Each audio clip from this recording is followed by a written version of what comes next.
Hey guys, welcome back to Barker Motorsports. Going to have a little bit different video tonight. I'm going to talk a little bit about a new class that they're bringing to Hoosier RC Hobbyplex down in New Albany. I know some tracks are running a 21.5 buggy class, but Hoosier Hobbyplex is kind of doing it maybe a little bit different than some of the others. So we're going to talk a little bit about that tonight, and we're going to talk a little bit about what your car needs to run in this class. They ran the first real race of that today, had 7, I think, entries into it, and I wasn't able to be there today, but I did watch it on YouTube or Facebook, and it looked a lot of fun. The cars were really close in times. The drivers were having a ball. They interviewed some of the drivers afterwards, and they really seemed to enjoy it. So I wanted to just talk a little bit today about what the requirements are there at Hoosier Hobbyplex to run in their class, because it's really simple, it's really easy to do, and it looks like it's going to be a lot of fun. And I'm going to be getting my TLR 5.0 Elite going and running that class hopefully in a few weeks. So to run in that class, of course, you need a 21.5 motor. The motor that they are requiring you run is a Trinity equalizer. It's a lock timing motor. They have the motors in stock down there, and they have a really good deal on them. And everybody's going to be running the same motor. It's a lock timing, so that's making it a pretty even playing field. To also even out the playing field is the gearing. If you're running an associated buggy, two-wheel drive buggy, then you have to run a 70 spur with a 33-tooth pinion. Yokomo is also a 72-33. Now if you're running a low-C like I am, because of the different gear ratio in the gearbox, you have to run a 70-tooth spur and a 30-tooth pinion, and you cannot run a slipper eliminator. They want everybody to run slipper just to kind of keep it more even. And the whole reason behind this class is to help drivers that are maybe new to buggy, or maybe like me, who are just not able to compete with the really fast guys in buggy.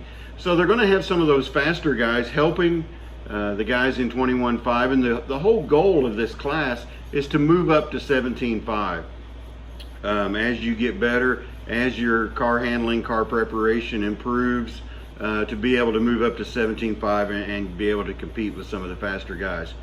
It's going to be a fun class. It's going to be really close racing, and if today's race was any indication, it's going to be just a ball. So I want to talk a little bit now about what I'm going to have to do to get my low-C Elite buggy ready to run in this class. So since I have to run a 70-tooth pinion to go to, or spur gear, to go to a spur gear that small, we had to go to an older style spur gear, and they have all these parts in stock down at Hoosier RC Hobbyplex. So it takes a little bit different slipper pad, and these pads come one to a package, so you got to buy 2 of those. So you need 1 gear, spur gear, 2 of the slipper pads, and you need a 30-tooth pinion. So I'm going to show you a little bit about making the adjustments and building the car. So stay tuned. So we're going to get ready to change out this spur gear. So I've got the standard spur gear setup that comes on the Elite buggy, and we'll go ahead and remove this spur gear if I get the right size nut driver there. So we're going to remove the spur gear, setting the parts aside. We've got the nut and the spacer and the spring.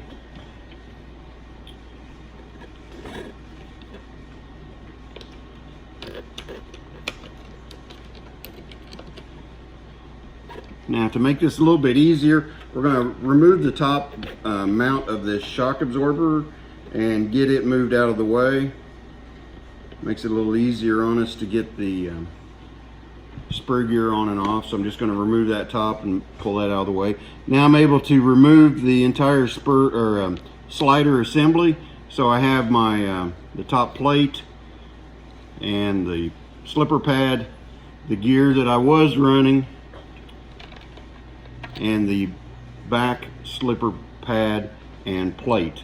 Now I'm going to set the gear and slipper pads aside that I was running, because we won't be using those anymore on this with this setup. Now if I go back to a 17.5, I will be running those again.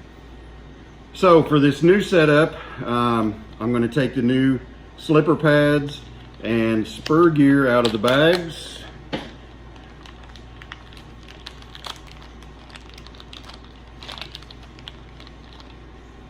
So that's what the slipper pad looks like. It has the little notches in it that go inside the 72 Spur Gear.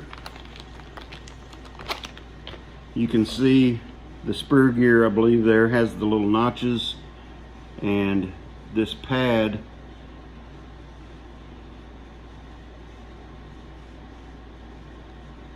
sits down in that ring, and those notches fit in the grooves of the slipper pad. That just helps attach the slipper pad to the gear. So whenever I'm going to do the assembly on this, first thing I'm going to do is put the back slider plate on the shaft, and I'm going to push it all the way on. Now I'm going to take my Spur Gear and I'm going to make sure that those notches line up with the tabs on that on the gear, so that doesn't slide. Now this is kind of the tricky part. I'm going to slide it. I don't want to just turn the gear over because the pad will fall off, and I have to kind of hold that back plate. I'm going to slide this gear up all the way on, and I'm going to turn it at an angle so that it sits on that rear pad. Now I'm going to take my other pad, slipper pad that I've got. I think I would have been a little bit more prepared for this and had the bags open already. So it's just like the other slipper pad that we used. I'm going to put it on the gear, again making sure to line up the teeth into the little notches of the slipper pad. And I can see that my back one has fell out already. So back off it comes, because you have to make sure that that slipper pad stays in place on the Spur Gear. If it doesn't, then your slipper assembly will not function correctly. So I've got that in place, got the notches lined up. Going to hold that plate in place, and I'm going to slide. Whoop! Came out again.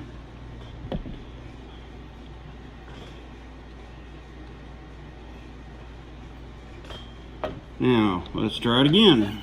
I'm going to slide it carefully.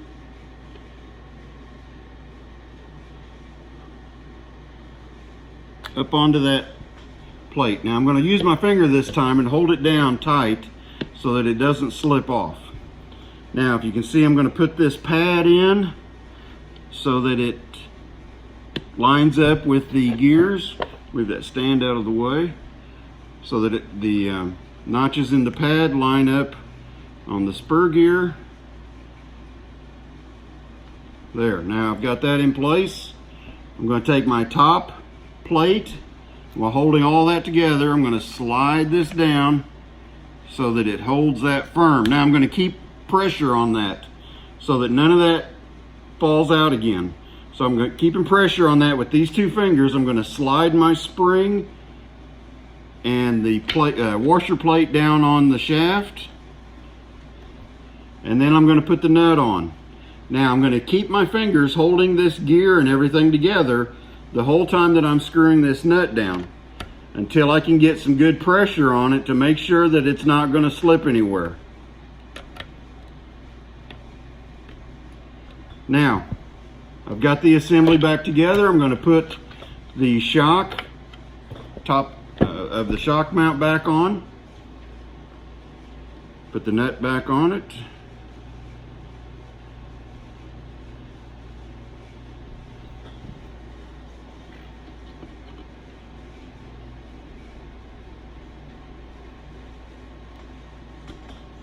and it's good to go. Now I'm going to check my diff feels good. I'm going to check that I've got some tension on the Spur Gear. Now I will adjust the Spur Gear tension after I get the car all together. You notice I don't have electronics or anything in this yet.